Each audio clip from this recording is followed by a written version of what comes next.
Kami masih bersama dengan Komjen Purnawirawan Ahwil Lutan, Koordinator Ahli BNN. Pak Ahwil, ada komentar mengenai cuplikan yang tadi kita simak mengenai implikasi hukum yang wajib ada, tapi sepertinya tidak tersirat begitu ya secara tertulis, atau seperti apa sebenarnya? Jadi sebetulnya sih ya dalam undang-undang juga sudah jelas gitu. Itu diatur di Undang-Undang Narkotika di pasal 139 dan 140. Jadi apabila tidak melaksanakan itu ada ancaman hukumannya. Itu saya katakan tadi, bisa ancaman hukumannya pidana, ada bisa ancaman hukumannya administratif. Itu sebetulnya kuncinya di situ gitu.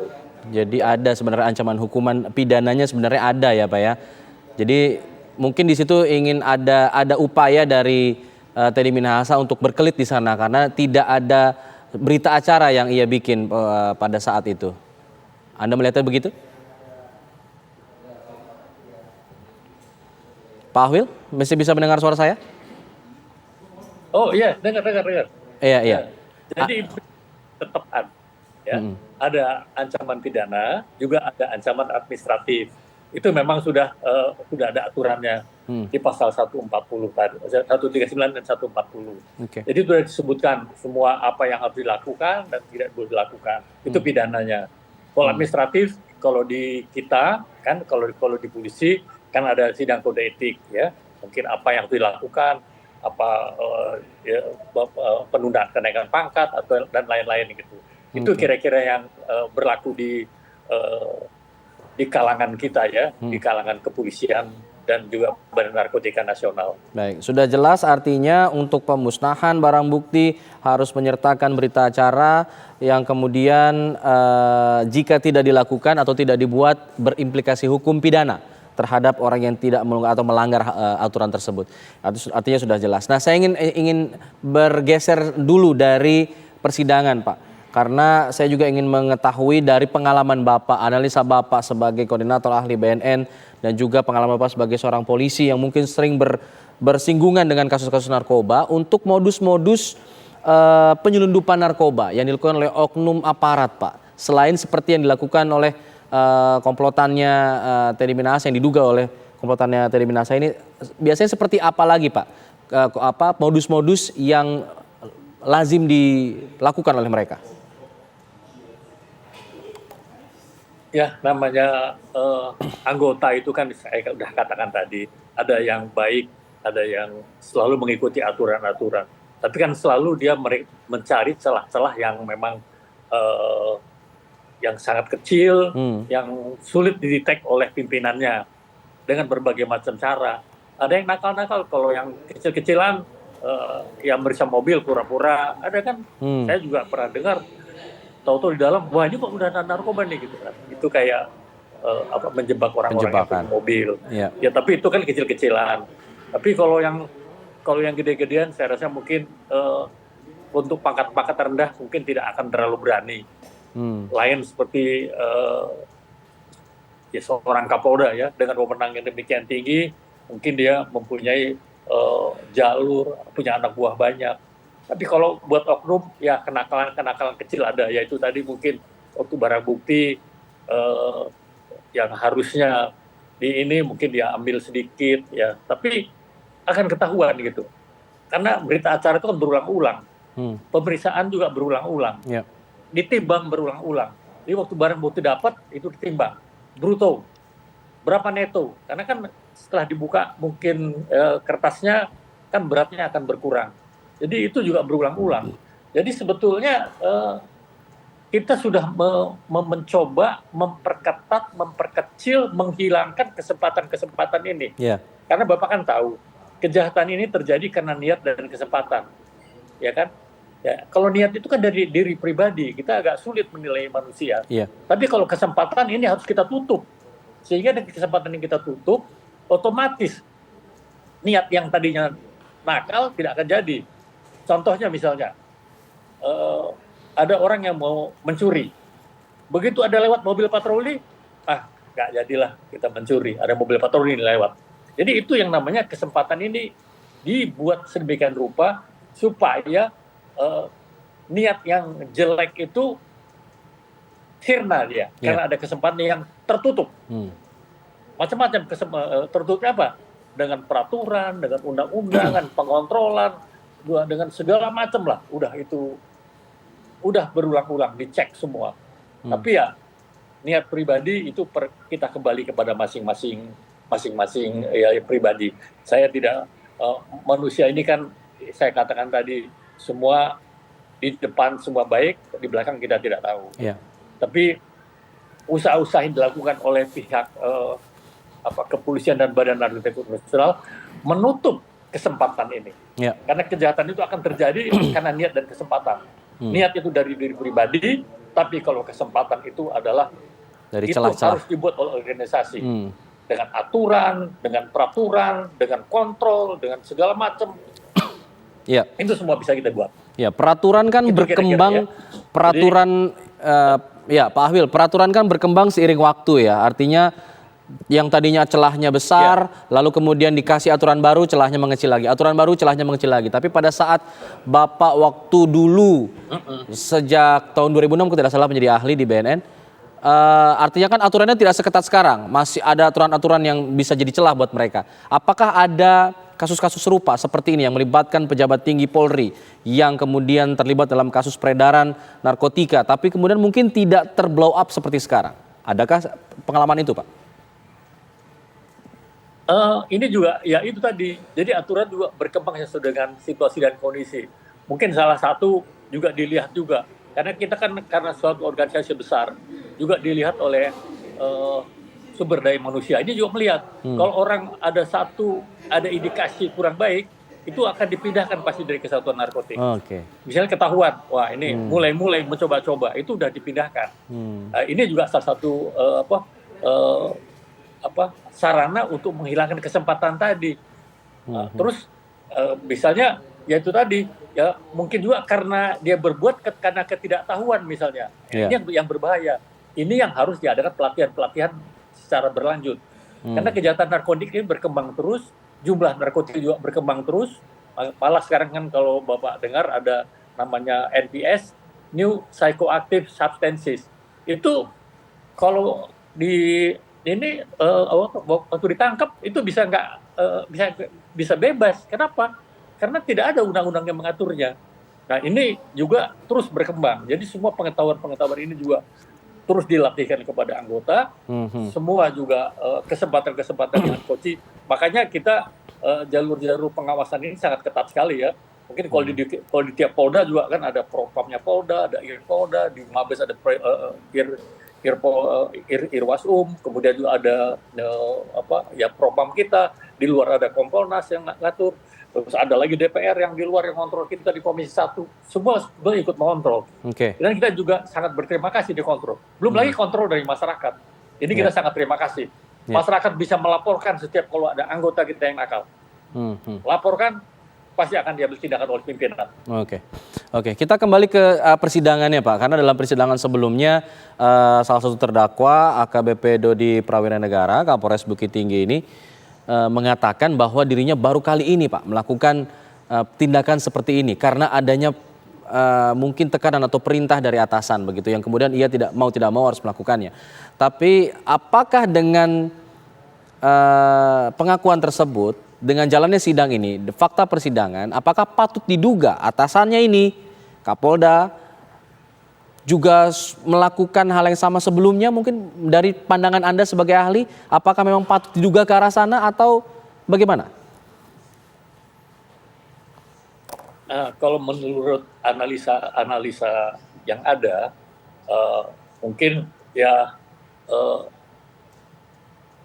orangnya juga sudah cukup berpengalaman gitu ya, jadi mengetahui benar jalur-jalur.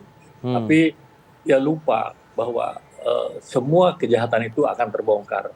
Apalagi yang namanya narkotika. Narkotika ini adalah suatu kejahatan yang semua orang pasti akan ikut bertindak gitu. Kemudian kalau untuk Kapolres Bukit Tinggi ya sebagai perwira muda juga mungkin ya itu pertama karena ketakutan kepada pimpinan sehingga loyalitas dan lain-lain.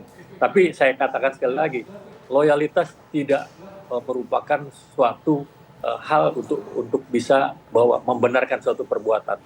Tetap dia kan sudah mengerti juga. Karena kan semua kita dapat dapat pendidikan yang sama dari akademi kepolisian, dari perguruan tinggi kepolisian, dari pusat pendidikan reserse, apalagi yang sempat ikut pendidikan untuk narkotika ke luar negeri. Itu akan lebih tahu lagi semua aturan-aturan yang boleh. Jadi ya itu mulai tadi bahwa yang gampang saja nih, bahwa barang bukti itu begitu tertangkap harus dimusnahkan, nggak ada jalan lain. Apalagi katanya dijual. Itu udah suatu tindakan yang tindak pidana yang sangat-sangat salah dan berat. Karena harus dimusnahkan. Kalaupun boleh disisakan atau disisihkan, hanya untuk kepentingan sidang pengadilan. Jumlahnya sedikit. Yang kedua untuk pendidikan dan latihan. Jadi kalau udah niatnya untuk menjual, ini kan berarti niatnya sudah tidak baik gitu. Ini kan motifnya lain lagi. Jadi nggak ada pelajaran bahwa barang bukti boleh dijual. Nah, saya kemarin terangkan, yang boleh dijual apa? Yang boleh dijual itu bukan narkotikanya, tapi barang-barang yang dikuasai bandar yang telah menjadi benda-benda lain selain narkotika. Ada yang jadi hotel, ada yang jadi mobil, ada yang jadi yang saya terangkan kemarin bahwa Jenderal Nurega itu setelah ditangkap drug enforcement ternyata masih mempunyai apartemen di beberapa kota besar di Eropa. Itu semua disita. Uangnya dipakai untuk operasional narkotika. Nah, itulah yang namanya. Jadi bukan narkotikanya yang dijual. Narkotika tidak boleh sama sekali dijual. Jadi kalau yang ada pun yang dijual itu barang sitaan, hasil mungkin penjualan mereka yang kita di-detect oleh penyidik. Apalagi sekarang kita kan mempunyai tindak pidana pencucian uang, kita punya pusat pelaporan PPATK. Jadi semua bisa kita ketahui uang ini uang narkotika apa bukan. Jadi satu saat saya pernah waktu itu saya di Interpol, datang petugas dari drug enforcement mengatakan bahwa kami akan menyita hotel di Bali dan hotel di Nias. Loh, kok bisa-bisa saya bilang, ini hasil dari sidang pengadilan di Amerika bahwa bandar ini mempunyai hotel di Bali dan hotel di Nias. Dan mereka juga jelas gitu aturannya. Aturan dari negara mereka, kalau mereka menyita di satu negara, 50% hasilnya diserahkan ke negara tempat mereka menyita. Ini contoh ya. Jadi yang dijual bukan barang narkotika, itu aja kuncinya lah supaya gampang. Baik. Narkotika tidak boleh dijual. Narkotika tidak boleh dijual. Harus dimusnahkan. Harus segera dimusnahkan untuk menutup celah-celah seperti ini agar tidak terjadi lagi. Terakhir mungkin Pak. Baik ini.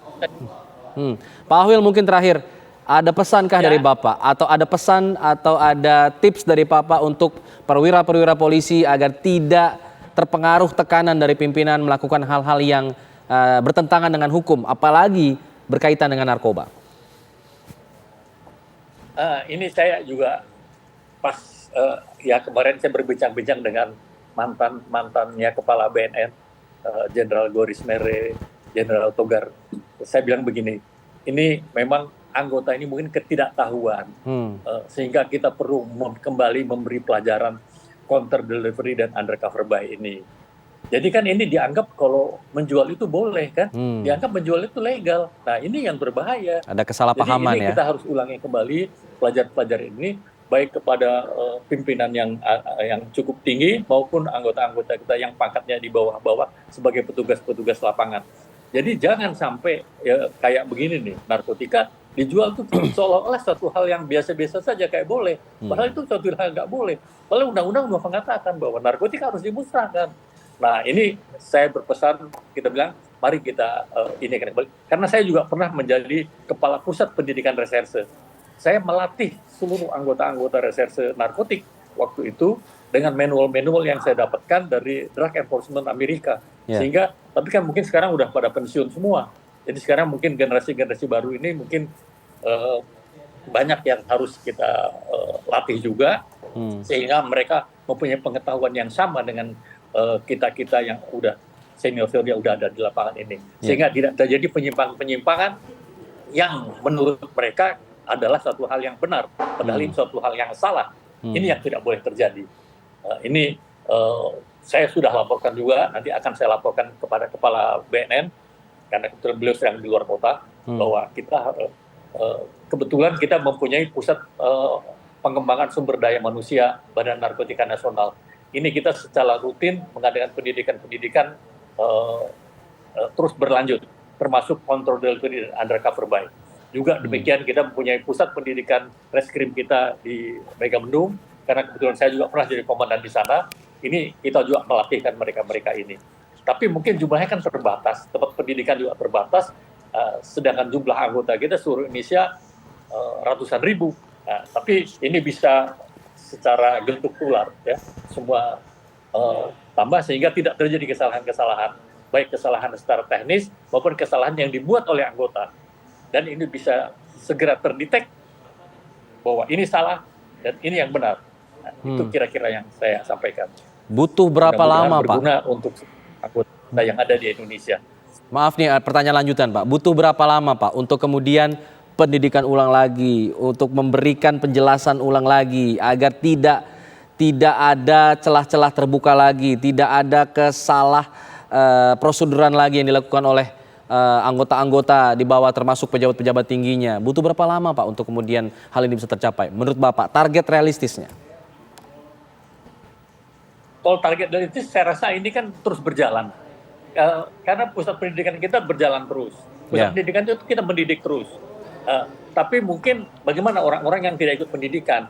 Nah, ini yang begitu pulang itu bisa diadakan namanya coaching klinik, ya. Coaching klinik itu biasanya di kesatuan-kesatuan, mungkin bisa oleh komandannya yang mengambil over menjelaskan, mungkin 1-2 jam sehingga tidak mengganggu kegiatan operasional kantor, sehingga ini bisa terus dilakukan. Operasional kantor jalan juga, operasi-operasi penangkapan juga bisa berjalan, dan kesalahan-kesalahan sambil berjalan bisa diperkecil. Jadi tidak perlu waktu, sambil berjalan jalan terus. Tapi yang qualified, yang bagus-bagus itu harus kita didik, dan mereka adalah sebagai kader-kader kita. Yeah. Kalau mereka kembali ke kesatuannya, mereka adalah motor-motor untuk bisa terus meneruskan hal-hal yang boleh dan tidak. Yeah. Jadi kalau di drug enforcement itu ada 2, don't and do. Ini boleh, ini tidak. Saya ikut pendidikan sana, saya bilang gampang sekali, ya. Ini boleh, ini tidak. Jelas, ini boleh, ini tidak ada abu-abu, ya, Pak, ya? Banyak-banyak, jadi supaya iya, artinya jelas yang boleh mana, yang ini tidak yang kira-kira mana. bisa saya sampaikan. Tidak ada wilayah abu-abu.